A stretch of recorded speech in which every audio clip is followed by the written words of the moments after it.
Hello and welcome here to Talk FCB and welcome back here to the channel, guys, for the match review of Barcelona against Sporting CP in the Champions League. This is our final group stage match and it will be kicking off tomorrow evening in Barcelona. As always, guys, the preview is coming to you courtesy of the OneFootball app, which is always down in the description for you below to download. People aren't quite as confident as possibly they usually are when it comes to Barca on the app. 48,000 people have voted so far and 88% of those believe that Barcelona will be successful at the Camp Nou tomorrow night against Sporting CP in this final Champions League group stage match. The game will be kicking off at 8:45 local time in Spain. As always, guys, these are the times around the world where you are in regards to the kickoff. There is one other game in the group, of course. Juventus, currently in second place, will be taking on Olympiacos, who are currently fourth and bottom of the group. And there is one very, very big game elsewhere over in Group C. Chelsea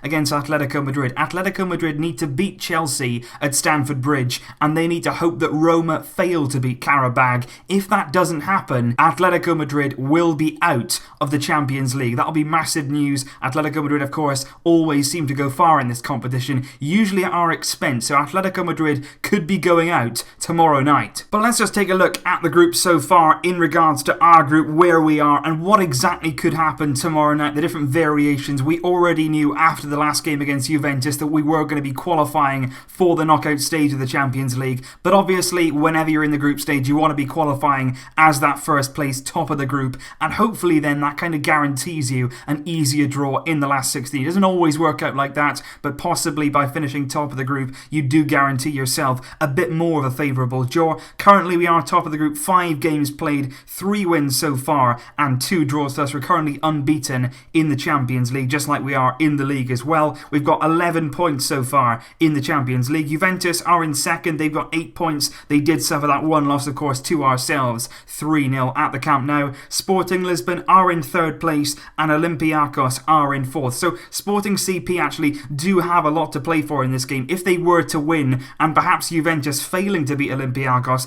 they could possibly be going to the next round, which would be a massive, massive shock indeed. But basically, when it comes to ourselves, if we can avoid defeat at the Camp Nou tomorrow, we will be top of the group simply because of head-to-head and also because of goal difference. We've got a better head-to-head record against Juventus and we've scored and conceded less goals than they have in the competition so far. So a draw tomorrow night or a win guarantees us top spot. Even a loss, if Juve fail to beat Olympiacos, it would see us top Group D. And like I say, Sporting at home isn't an easy game though. Away from home we really did struggle against Sporting Lisbon. Only by virtue of that own goal did we win in Lisbon, so they're not an easy team to face. They've had a good season so far in their own league. They're currently second in Liga NOS, level on points with top placed Porto, so they're certainly going for the title. They've got a number of dangerous players, the likes of Bas Dos, Fernandez, in particular Gelson Martins, who apparently, according to Spanish media today, Barcelona are very heavily tracking and closely monitoring his performances, and they will be watching him tomorrow night at the Camp Nou. He's a 22-year-old winger, currently has a 60 million release clause in his contract. He's been tracked by the likes of Liverpool and Real Madrid in the past, and apparently Barcelona are keeping an eye on what he's been doing. This season he has 4 goals and 2 assists in the league, and in the Champions League so far 1 goal and 3 assists in this group so far this season. And I remember in the first leg actually he was very, very dangerous on that right hand side. He's lightning quick. He was actually that quick that he was giving Jordi Alba a very hard time with pace, and we all know how fast Jordi Alba is. So Martins certainly a very tricky winger and will look to cause some problems down that right hand side tomorrow evening. In terms of ourselves though, going into this game we are certainly in need of a bit of a spark. We're going into this game a bit downbeat. We've had a difficult last few games, and I think, to be honest, it's been a mixture of bad luck. I think we've had some very difficult games, and I think as well we've been a bit under par. In the past few games we hadn't really reached our A game. There's been a few problems with the selection, there's been a few problems of course with the officiating, and I think in this kind of game, although there's not too much riding on it, we want to try and win it. We want to try and go out there and get a bit of confidence back. In the last 2 games of the Champions League, both of them have been draws, and both of them 0-0 draws as well. It's not very often that you see Barcelona fail to score, but that's exactly what we have done in our last 2 Champions League games, and as well in the league as well. Our last 2 games, both of them have been draws. That big draw away from home against Valencia, and of course at the weekend at home against Celta Vigo, conceding 2 goals in the process. Another disappointing draw, which didn't affect us in the league in the end, but we still want to try and bounce back and get on the right foot and start winning games again and most importantly, start scoring goals again in the Champions League. But even with all that said, at the end of the day, we are still firmly top of the league. We're still top of the league by 5 points ahead of Valencia, Atletico Madrid in 3rd, Real Madrid in 4th, so we're still doing fine in the league, no problems at all there. And in terms of the Champions League, we're probably still going to progress as top of the group, so we've not got too much to worry about. Even though some of the results of late have not been ideal, we're still in a strong position, and I think we still need to be positive going forward. We've still got all the right tools to make this season a very successful one. Obviously though, we have been hampered of late by injuries, and none more so far than Samuel Umtiti on the weekend getting injured against Celta Vigo, and like I said in my video yesterday, he will miss 2 months of football, which is going to give us a real dilemma at centre-back, especially given Javier Mascherano is still on the injury list, and we are really short at centre-back, which could see Valverde tomorrow really experiment at the heart of our defence. Another player as well who will not feature tomorrow is Andres Iniesta. He came off early on the weekend against Celta Vigo, and he apparently is suffering right now with a bit of muscle fatigue. He needs a rest, and I think regardless of whether he was injured or not, he really should have been rested in a game like this, and I think that's the important thing right now. Ernesto Valverde has to start rotating. We've seen it so far this season. He likes to play the same team week in, week out, which when we're winning, when we're playing well, that's absolutely fine. But as the season goes on, you need to rotate your players. We've not got the biggest squad anyway, and especially with these injuries, we need to make sure we're not overworking players. Players like Iniesta, players like Busquets, even Piqué, you would have liked to have rested him, because these guys are not getting any younger. They need a bit of rest. Even players like Messi, players like Suarez, you need to start rotating to make sure that everybody is fresh going into next year, going into the vital Champions League games, and of course in the league as well. We're going to need our best players available when we get the opportunity. I definitely feel right now we need to be rotating. And so looking at the squad that Valverde has selected for tomorrow's game, and I have to say there's no real surprises at all in the squad that he has picked. We are expecting maybe some B players to be included in the game, you know, the likes of David Costas, maybe something like that. There were a few players training with the first team today, but Valverde has named not a single Barcelona B player in the squad, which I think in a game like this is really surprising. I remember it when, you know, Pep was at the club, when Tito was at the club, in a game like this at the very end of the Champions League group stage, when we were already qualified, we always used to use this as a chance to play some of the younger guys. They used to make their debuts, they used to play Champions League games. Even under Luis Enrique, for instance, somebody like Sergi Samper made his Champions League debut in a game like this. So I think it would have been a really good opportunity to at least give some of them a go. A lot of people are saying, you know, Barcelona B are embroiled in a bit of a relegation battle in the Segunda Division. That's why Valverde hasn't included any, because they're needed with the B team. Well, Barcelona B don't play until Friday. It's a home game, there's no travelling involved. Even if you just play a few minutes, have that experience with the first team, I think that game on Friday is far enough away. They could have recovered in time and played in that game just as well, and even more so, maybe they go into that game with a bit more confidence if they had been included in the first team. So really surprised with that,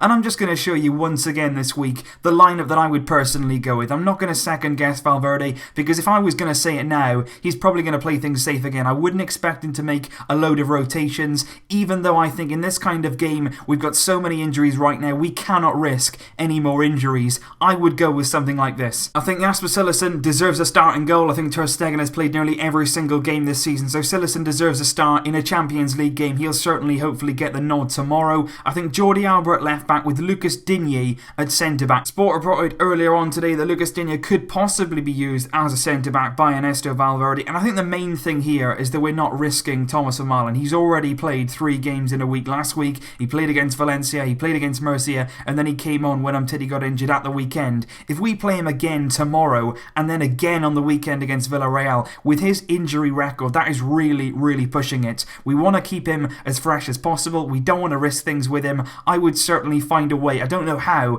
but I would find a way of resting him tomorrow, and possibly that would mean Digne at centre-back alongside Gerard Piqué, although in his press conference Valverde also said he would consider playing Busquets at centre-back. I think Nelson Semedo has to come back in at right-back, simply because coming in and out of the team does him no favours at all. He needs a run of games, at right-back, and for that reason he has to be included tomorrow. He's got to get playing. Every time he's in and out of the team, he seems to lose a bit of confidence, so I think play him tomorrow, let him have the 90 minutes. He's fresh enough to play 2 games in a week, no problem at all. I would play him there.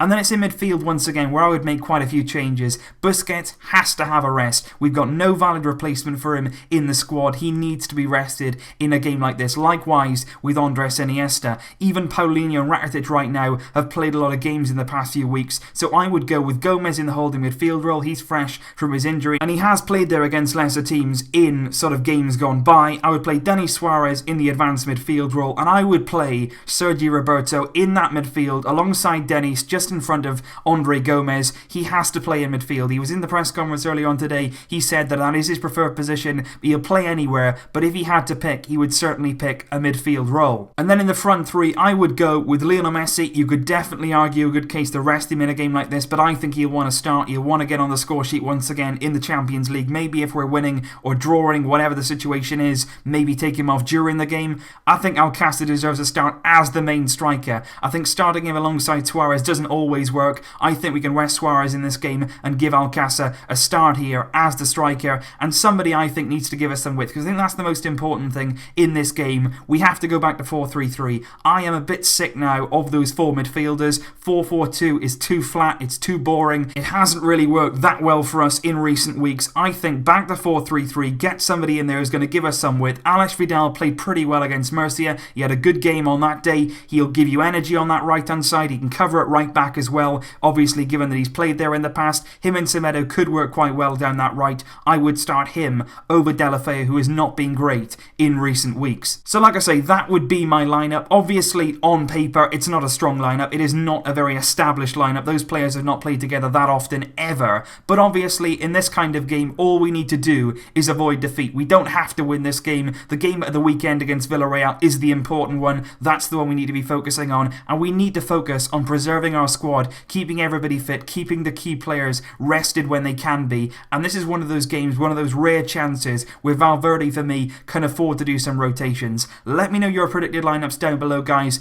I am going to go with a score prediction of 2-1 to Barcelona. It's not going to be convincing, but I think with this lineup we can just about get ourselves through it. Hopefully we can win the game. We've got definitely the power to finish top of the group, of course. I will see you very, very soon indeed after the game with the usual match review. Let me know your thoughts down below. I will see you soon. But until then, as always, Vesca el Barça. Barça! Barça!